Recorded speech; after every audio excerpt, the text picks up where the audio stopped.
Τώρα аз βγούμε στον δρόμο να νιώσουμε τον παλμό της Σόφιας με το τραγούδι «Μπουλεβάρδο» της στιχουργού Мариана Башева και του музику Михаил Велчев. А сега да излезем на улицата, за да почувстваме пулса на София с песента «Булевардът» по стихове на Мариана Башева и музика на Михаил Велчев.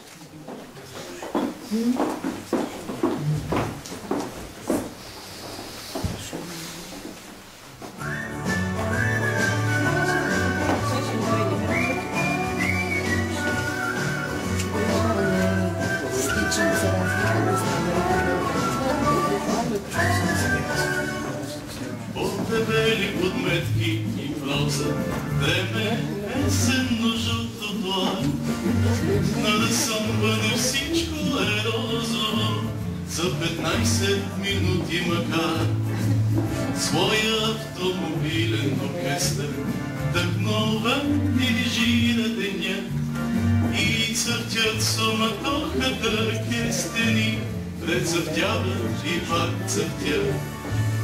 Аз ги имам за съученици, тия честни дървета на пост, пред вековната наша традиция, да ме чакат на Орлов мост. Те гледат милион непознати, Димитрова, Николов, Петров, и повикана по телепатия, бърза новата ми любов. Булевардът с лиричния ритъм, аз не сменям за Шанзелизе. Тук възкръсват след дългото скитане уморените ми нозе. Този факт е световно известен, че на руски започва деня и цъфтят суматохата кестени, прецъфтяват и пак цъфтят.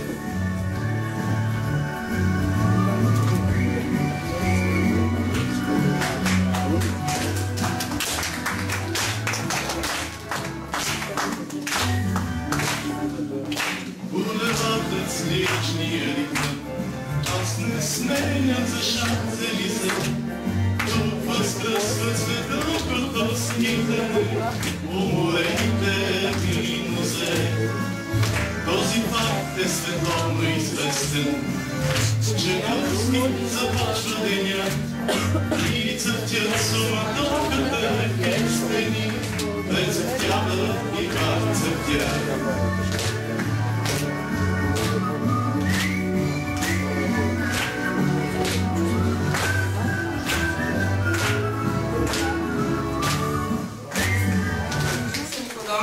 Της ελληνικής πρωτεύουσας, ο Κώστας Παλαμάς γράφει την ποιητική σύνθεση «Η φλογέρα του Βασιλιά», που μεγάλο μέρος της είναι αφιερωμένο στην Αθήνα. По времето на изграждането на младата гръцка столица, Костис Паламас пише поемата «Флейтата на царя», голяма част от която е посветена на Атина.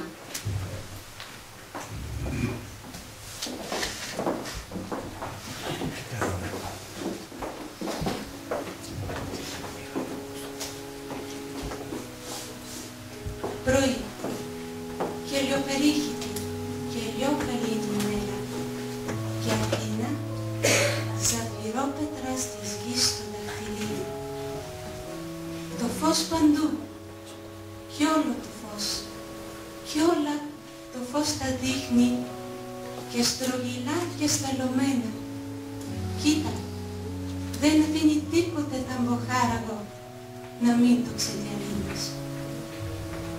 Περήφανα και ταπεινά κι όλα φαντάζουν ίδια και τη σπεντέλιζε η κορυφή και τα γαμνός περδούκλη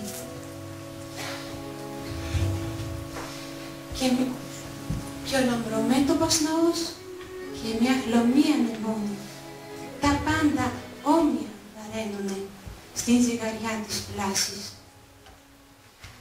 Έτσι ολογύρα τα βουνά και ο λογκωμένος Πάρνης και ο ελεφαντένιος ημιτός και οι αγέρινοι πεντέλοι βλέπονται και όλο βρίσκονται σε συντυχιά με τα άλλα, τα πιο φτενόγραφτα και πιο μακριά ξανά ντεμένα.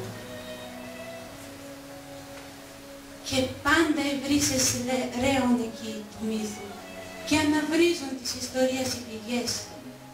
Κι είναι το ανάβρισμά τους πάντα, κι είναι το ρέμα τους της δόξας και της χάρης το ρέμα και το ανάβρισμα και της Αθήνας. Πάντα.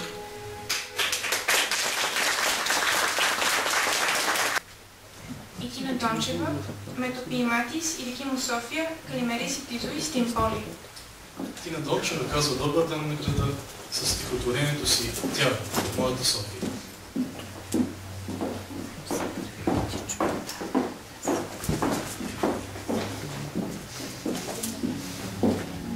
Тя, моята София.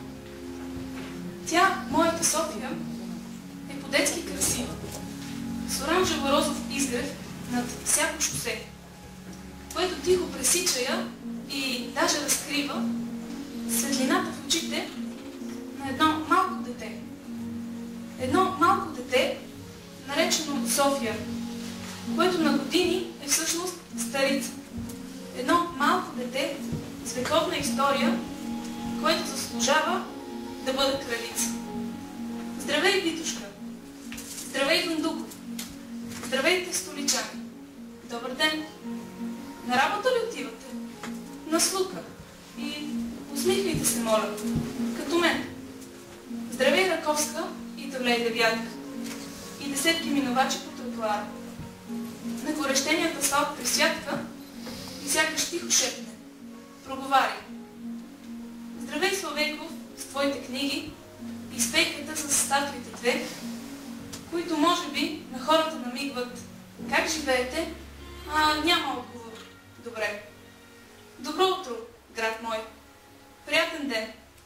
Усмихни се и спокойно ти живей. Може да си всякаква, но в мен оставаш родна. Моя София, здравей!